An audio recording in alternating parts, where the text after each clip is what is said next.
Magandang araw po sa inyong lahat diyan mga idol. Ako po si Paul Picho ng Hap and Sons Game Farm from Surigao City, Surigao del Norte, Caraga Region. Yan po ang location po natin ngayon. So nag-vlog po tayo ngayon dahil nakalabas po tayo sa schooling, nakapasis po tayo. Ngayon, lahatan na po na mag-update po tayo. Isang vlogan lang. Nandito po tayo ngayon sa gradas po natin. Kinuha ko na po yung mga breeding pen dito dahil tapos na po tayo pagkukolekta po ng itlog sa late-born edition. Nakasalang na po. 2 days na po doon sa incubator po sila. 29, February 29 po nakasalang. So, baka count natin yan is March 21 born. Yan po ang ano po natin sa late-born edition. Open pa po tayo sa pahulugan yan. Okay? Kasi yung early bird at saka national, yung early bird close na po sa pahulugan. Yung national tingnan na muna natin dahil hindi pa natin matatya dahil mga maliit pa po sila. So ngayon, pupunta po tayo doon sa national at saka sa susunod sa pagkatapos pag-vlog natin sa national born, punta tayo doon sa malapit na mag 5 months, yung early bird edition po natin. Ngayong March 16 o March 15 or 16, tawag nito, magfa 5 months na po sila. So ngayon, tingnan nyo, medyo may kapugihan na po yung gradas po natin. At yung ano po natin doon, yung breeding area po natin sa likod, dito banda, dito, mga idol, ay wala na po. Yan. Kinukuha ko na po dito yung breeding pen. Ginagawa ko na po dito ng receiving area. Kasi yung breeding pen natin by September ay ililipat na po natin. Okay? Lilipat natin. Medyo gagastusan natin konti. Kailangan lang ng budget, so mag-ipon. So by September, papaayos natin. Saka doon, magsasalang na po tayo sa September ng 15 ata para September. Tika muna magsasalang. So by September 25 or September last week, 30, magsasalang tayo. At least October 30 something born yun. So yan, nakikita nyo mga idol, medyo may kaluwagan na po dito. Yan, parang medyo kasi nililipat ko dahil maalikabok. Dahil itong area natin is dyan lang yung bahay natin. So, at least nakikita, dito yan. Dito, ay ano natin doon. So, yan, nakikita nyo, dito ka. Oh, yan oh. Yan po ang gradas. Naanuhan po natin. Yung gradas po natin. So, yung mga pullet po natin, mga brood hen, ay nilagay po na muna natin sa range. So, yan. So, ngayon, mga idol, pupunta po tayo sa national board natin. Saka, dahil ito ang malapit-lapit na range, dahil yung early bird natin, is pupuntahan po din natin para isang bagsakan. Kasi yung mga broodcock po natin, tingnan po natin, nandyan na po sa cording area, yung mga brood stag, broodcock, brood bull stag. Nandiyan na po. So lahat po ito ay mga materialis po natin, yung mga personal na materialis po talaga. So may nagtatanong po kasi na baka magre-release daw ako ng mga personal na materialis. Sabi ko, wag lang muna. Kasi kung anong sobra doon sa early bird natin, saka pa po tayo mag-release kasi kailangan po natin, baka mag-release ako naman po ang mawalan ng mga materials po natin. So yan po. So yung sistema po ng pahulugan po natin, ganito. Medyo paos pa po ako kasi grabe pong ubo natin. Ganito po ang natin mga idol. Naglilimit lang po lahat po tayo ng pagkukuha ng mga bloodline. So yun, kasi hindi natin sure na perfect po sila. Sinasabi ko palagi na yung breeding po natin hindi perfect. Lalong-lalo na po sa mga materials po natin. Kasi pag materials, ay masilan po tayo pipili. Di ba? So, sinasabi ko rin, hindi po tayo nagbibigay ng reject. Yan.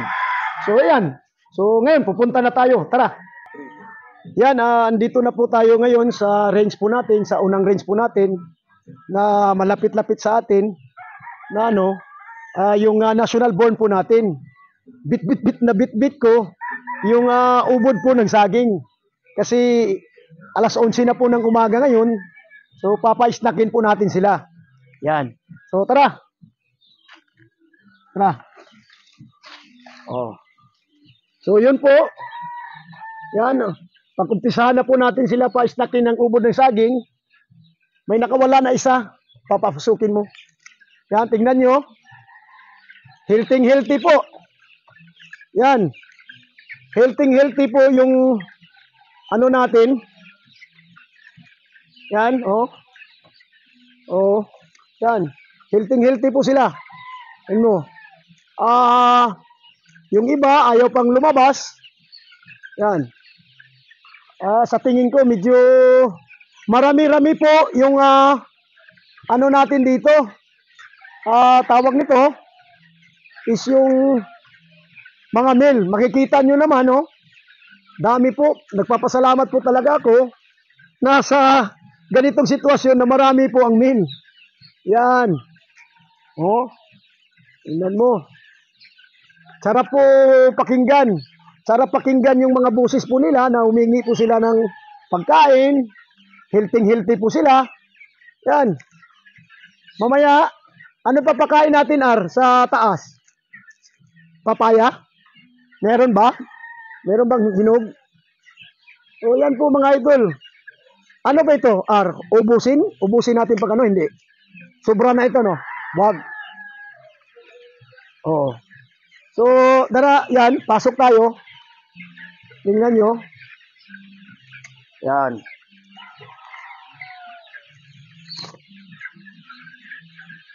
Yan, mga idol, oh.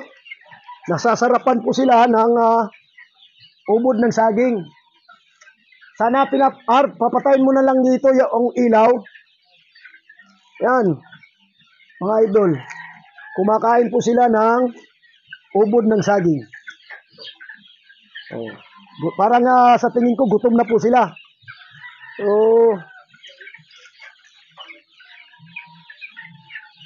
yan. So,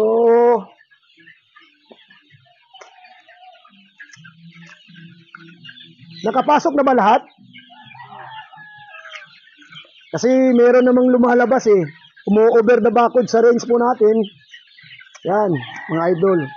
So, yung nagpapahulog, yung nag-aabil po ng pahulugan sa January born, andito na naman, update naman po tayo. Yan, makikita niyo naman na healthy po sila. Mga idol, oh. Tingnan nyo. So, ito, ngayon, papalitan ng tubig. Medyo, konti na lang yung tubig nila. Pagkatapos ng vlog ko, papalitan na. Okay? So, kailangan talaga, tutukan po sila, mga idol. Yan. So, yan lang po, mga idol. Punta na naman po tayo sa taas. Sa early bird. Okay? Thank you. So, andito na naman po tayo sa mga range po natin ng mga pullets. Dahil yung doon banda, yung sa breeding area natin, tinanggal ko na po yung square pins, di ba? Sinabi ko kanina, nilagay ko doon sa para marami. So, parang yung square pins po natin na sa hardening is nasa 65. So, mabuti na yan. Para dalawang bagsakan lang ang pag-harvest po natin. So, yan. Andito po yung mga natin, mga pullet po natin, brood bull hen, brood bull stag, yan. Yung mga materials po natin na personal. Ito, medyo natumba yung tawag nito, bubong nila. Ipapatayo natin yan mamaya. Yan, nakaikot-ikot sila dito. At least makarelax sila dito. Yan. Binilagyan ng tubig. Yan. Kumakain ng tawag nito, damo-damo. So, At least masaya po sila na nasa range po sila. 'Di ba? Nakikita nyo, ito po yung range po natin sa mga pullet. Pag nagpapa-relax po tayo ng tawag nito, ng pag-breeding. Hindi ko yan tinatabas-tabasan kasi para at least may mga silungan sila, may makakain sila ng mga something na mga uod, yan. So, nandyan po. So, punta na naman po tayo sa taas. Akyat tayo sa taas. So, andito na naman tayo sa hardening po natin. Yung hardening po natin, medyo yung iba naka-arrange na. Yung sa breeding area galing na mga square pins ay nandyan na. Pero i-arrange po nila ni GR. Ito po ay isang ang ano po nito is Choco over White Kelso. Lumalabas dyan. Tinatawagan ko po si nagkakausap po kami ng idol po natin na meron talaga lumalabas basta ganun. Yung blues. Yan, lumalabas sila ng blue. So okay lang, isa lang talaga ang lumalabas na blue. Minor blue. So tingnan ko muna kung pwede bang gamitin na materials pang pang top lang sa Kelso at saka sa Choco. Yun, para hindi malayo. Tingnan lang muna natin. Pangalawang bisis na kasi itong lumalabas. Ako'y nagtataka kasi kala ko na nami-mismark ako, hindi pala. Yun talaga ang nag-throwback. So ngayon, dito na po tayo sa natin. Sa medyo marami-rami na po yung tawag dito, yung hardening. Dito naman banda, yan, dito banda, mga idol, hinihintay ko pa si fiber cement. Hindi pa nakarating yung order po natin. Para at least mapapalitan yung rubber TP. Ibaba yung rubber TP dito para at least doon sila muna sa rubber TP dahil medyo hindi masyado mataas. Pagkatapos ng mga 5 days noon, ilalagay na natin sila sa mga matataas na yung may cement TP po ako dyan at saka yung fiber cement na TP na makarating po sa atin mga next week ata or hindi po natin alam. Dahil tinatawagan po natin yung supplier, sabi nila ginagawa pa po nila. So yun, dito na naman tayo, pupunta na naman tayo doon sa early bird natin. So para paisnakin natin ng papaya at saka palitan ng tubig. Lalagyan po natin yung tubig nila ng probiotic para talagang lalakas po yung pagkain po nila. Yan. So tara. So dito po tayo ngayon sa early bird edition po natin na born. Yan. Kasi bago napalitan na kasi yung tawag nito yung ipa. Tingnan mo. Yan Ganda nila tingnan dyan sa ilalim. Nagpapainit po sila. Ngayon lang po, mga 3 araw lang po talaga umiinit. Papasukin mo muna yun. Para makakain ng makainom ng tubig na masarap. Yan. Ngayon, papaisnakin po natin sila. Tingnan mo. Yan.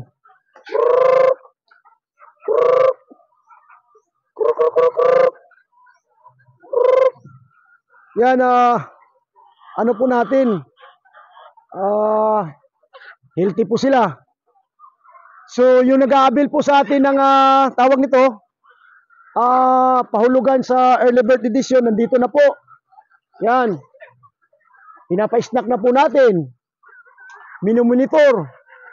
Talagang, yung monitoring po natin talaga ay masilan po tayo, kailangan. Dahil pag wala akong maibigay sa inyo, patay ako. Di ba? So, disclaimer disclaimer. No animals were harmed of the making of this video. Wala pong nasaktan. Wala po lahat. Yan. Pahingi ng tubig. Panghugas. So, tingnan nyo. Yung iba, lagyan mo dito sa ilalim konti para makakain sila. Okay. Sige pa. Yan. Yan, tingnan mo. Dito pa sa taas, dito tayo. So, tamang-tama talaga, may sheet net. At least sisilong sila dito. Yan. Healthy po talaga sila. O, malapit na po ito sila ma-harvest. Siguro March 10, mag-umpisa na po kami pag-harvest. Kasi, alam mo, pag hindi po natin sila nina-harvest, matagal po sila magiging barako. Mga idol, matagal po sila magiging barako. Yan. Yan. So, yun po ang purpose po sa pag-harvest. Oh, nakikita nyo na. Kumakain sila po ng papaya. Yan. Sa taas, lagyan mo. Doon. Dahil yung iba dito, takot na po sila dahil medyo meron naman talagang matapang-tapang. Yung early mature talaga. Yan. Sus, ang ganda ng ng 226 natin over Gilmore. Pero yung father, basta, ganito mga idol nakikita ko na talaga, pag yung seed fowl pala, talagang medyo hindi kagwapuhan. Hindi kagwapuhan talaga. Sa tingin mo, bansot siya, maliit, pero na-cross mo na, ang gwapo na po. So yun tingnan mo, super high station High station, balanse na balansyado. 226 ko. Akala ko yung 226 namin, hindi ko ma-appreciate. Pero pag breed ko na, sa tingin ko, tingnan mo, yung mga 226 po natin, ang ganda. Nakikita ko talaga na pag pure lang, medyo may pagkapugihan. Pero pag dadaan na po tayo sa tinatawag nito, sa process talaga, yung mga 4 na balik na, 5 balik, talagang lumalabas po talaga parang matingnan natin na bansot. Parang may dyan, yung ito, hulihin mo. Yan. Parang itong manok na ito, tingnan mo. Oh. Yan, medyo masama ang Oh. Pag hindi na ito subject for elimination na po ito. Yan Yan. Medyo masama ang pakiramdam nito. Yan. O, tingnan mo yung 226 ko. 226 over Gilmore. Yan. Tingnan nga. Maganda ba katawan? Uy, mainit ang katawan. So, pero maganda ang katawan, pero medyo mainit. Kailangan, ang tawag nito, amoxicillin. Para kakain siya. Anong bloodline to? So, yan mga idol. Nakikita nyo na. So, at least, namumonitor po natin. Halos oras-oras, every 30 minutes to 1 hour, pinapaakyat ko talaga sila dito. Para mamonitor. Minsan nga, nagjuduyan sila dyan. Para at least mamonitor. Ganda ng bulik ko. Itong bulik po na ito, ay sweater bulik. Bulik galing kay Ali Intino. 2-week cross po yan, pero hindi ko po yan i-release kasi gagamitin ko po yan pang materialis. Oh. Ang liit yung kay Sir Ali Intino, yung Taligaman Game Farm na bulik hook niya. Maliit. Pero na-cross out ko, tingnan mo, parang 3 inches and 7/8 yung paa Tingnan mo. Tingnan mo. So, ganun po. Yung binibili ko sa kanya is seed fowl daw. So, talagang honest po talaga si Sir Ali. Si Amay, yung farm manager niya. Okay na okay. Maraming salamat Sir Amay na binibigyan mo ako ng magandang seed fowl na bulik. Dahil sobrang liit. Kala ko, sabi niya, ito, maganda ito. Sabi ko, sobrang naman liit. Parang 1.7 lang, 1.750. So, sabi niya, hindi. Pag ma-cross out mo yan, ay tatangkad yan. Talagang naniniwala ko ngayon na. Tumatangkad po talaga sila. So, yan po, mga idol. Ang vlog po natin ngayon. So, ito, Kasi parang yung iba na hindi na dumadapo doon, yung iba nilagyan ko na nito para dito sila dadapo. Dahil yung tawag nito, makupat na tawag sa amin. Wala na, pilay-pilay na. Tingnan mo. Diyan kasi sila dumadapo, wala na. Pilay-pilay na. Kaya nga dito nilagyan ko para diyan sila dumadapo. Yan.